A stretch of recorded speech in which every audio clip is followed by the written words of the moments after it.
আসসালামু আলাইকুম দর্শক।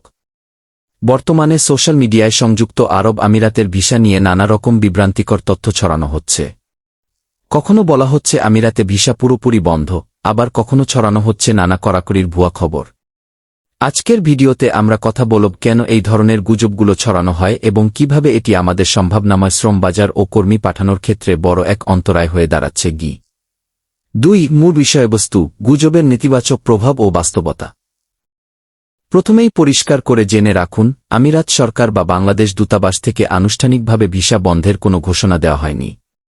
অথচ সামাজিক যোগাযোগ মাধ্যমে কিছু অসচেতন বা স্বার্থান্বেষী মহল ভিউ পাওয়ার আশায় নিয়মিত এমন গুজব ছড়িয়ে থাকে। এই ধরনের ভিত্তিহীন প্রোপাগান্ডার কারণে সবচেয়ে বেশি ক্ষতিগ্রস্ত হচ্ছেন আমাদের সাধারণ কর্মীরা।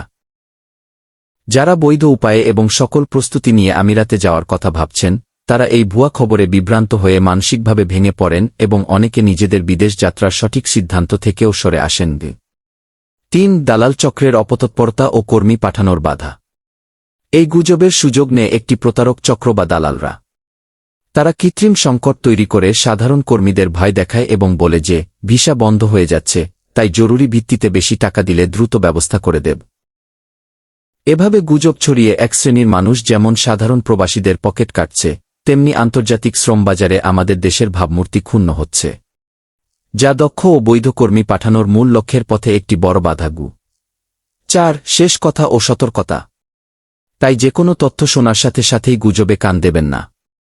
ভিসা বা প্রবাস সম্পর্কিত যেকোনো খবরের সত্যতা যাচাই করতে সবসময় রিক্রুটিং এজেন্সি, জনশক্তি অফিস বা অফিসিয়াল মাধ্যমের ওপর ভরসা রাখুন।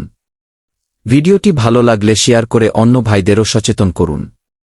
সবাই ভালো থাকুন, সুস্থ থাকুন। আল্লাহ হাফেজ।